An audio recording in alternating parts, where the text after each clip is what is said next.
অঞ্জন দত্ত লিখছে দাদা ছিংগাপুৰ যোৱা সকলোৱে দোষী বুলি ভাবে নেকি? অবভিয়াছলি নহয় ভাই, কেনেকে দোষী হ'ব? তাতে এখন ফেষ্টিভেল পাতিছে দাগাবাজ এটাই, গতিকে তাতে আৰু মানুহটো মাতিছে দেখাবৰ কাৰণেতো আৰু মানুহ মাতিবই।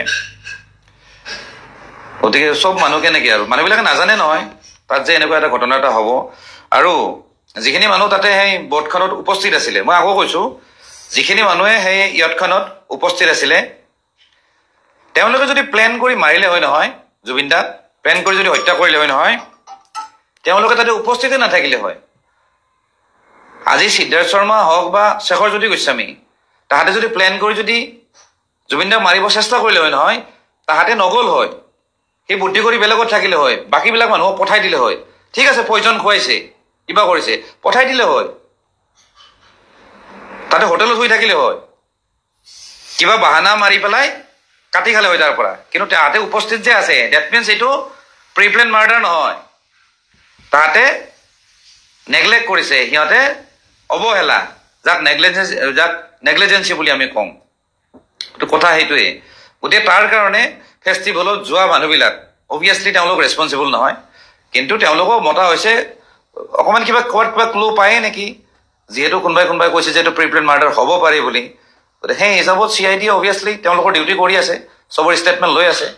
গতিকে চবক যে মাতিছে তেওঁলোকক অভিযুক্ত হিচাপে মাতা নাই, তেওঁলোকৰ পৰা জাষ্ট ষ্টেটমেণ্ট লৈছে, ক'ৰবাত যাতে কিবা ক্লু পায়ে নেকি এনেকুৱা ধৰণৰ চেষ্টা কৰিছে। আৰু কৈছোঁ এটা ভিডিঅ'ত কমপ্লিট মানে ফুটেজটো নাই, যিটো মেইন ভিডিঅ' আছিলে, জুবিন দাই সাঁতুৰি গৈ আছিলে, সি মানে গৈ আছে সেই সিফালৰ পাৰটো পোৱা নাই, বা সিফালে বোট আছিল নে কিবা আছিলে সেইটো কিন্তু পোৱা নাই। সেইটো ভিডিঅ' তাতে শেষ হৈ গৈছে আধাতে। হয়তো সি গৈ আছে, হয়তো কোনোবাই গৈ পেলাই তাক ধৰিব, বা সি ডুবিছে তাক উঠাব, বা হয়তো গৈ নাপালে, বা হয়তো গৈ পালে, সেইখিনি সময়ত কোনো মোবাইলে মানে কোনো মানুহে মোবাইলটো ৰেকৰ্ডাৰটো অফ নকৰে।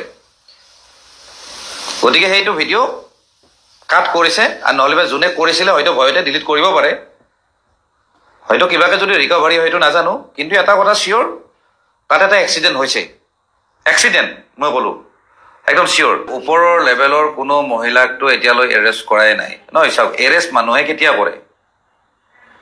এৰেষ্ট যেতিয়া কৰিব তেওঁৰ ওপৰত কেছ দিব লাগিব, কোনোবাই কেছ দিব লাগিব, বা সঁচাকৈ সেই তেওঁ কেছটোৰ লগত জড়িত হ'ব লাগিব, নোহোৱাকৈ আৰু এৰেষ্ট কৰিব নেকি? মানে ভেকু ভাওনা বুলি ক'লে ভুল হ'ব, যিহেতু নেগলিজেঞ্চিৰ কাৰণে হওক, যিহেতু ঘটনাটো হ'ল বোলে তাৰ ওপৰত ইনভেষ্টিগেশ্যন হৈ আছে, আৰু তাৰ কাৰণে যিখিনি শাস্তি পাব লাগে সেইখিনিয়ে পাব। কিন্তু মই ভাবোঁ বহুত ডাঙৰ শাস্তি নাপায়। কিন্তু এটা কথা, সিদ্ধাৰ্থৰ ওপৰত বেলেগ বেলেগ একশ্যন হ'ব। যদি সি ফাইনেন্সিয়েলি যদি কিবা কিবি খেলি মেলি কৰিছে জুবিন দাৰ লগত, তাৰ কাৰণে সি যিখিনি শাস্তি পাব লগা আছে সেইখিনি পাবই চিয়'ৰ। আৰু লগতে শ্যামকানু মহন্তই মই ভাবোঁ এই জুবিন দাৰ যিটো এইটো ডেথক লৈ যিখিনি শাস্তি পাব, মই ভাবোঁ বৰ বেছি শাস্তি নাপায়, তাতকৈ কিন্তু ডাঙৰ শাস্তি পাব সি ফাইনেন্সিয়েলি যিখিনি কৰাপশ্যন কৰিছে, বা যিবিলাক চৰকাৰী ধন আত্মসাৎ কৰিছে, কিবা কিবি ওলাইছেতো তাৰ এগেইনষ্টত বহুত মানে নথি পত্ৰও পাইছে, তাৰ কিবা চিল মোহৰ পাইছে, সেইবিলাক কেছত কিন্তু শ্যামকানু মহন্তই ডাঙৰ শাস্তি পাব। হয়তো ভৱিষ্যতে শ্যামকানু মহন্তই আকৌ ডাঙৰ তেনেকুৱা কাম কৰিব নোৱাৰিব, সি ক'ব গ'লে ব্লেক লিষ্ট নহয় কিবা বেলেগ হৈ যাব আৰু সি, সেইটো কিন্তু চিয়'ৰ।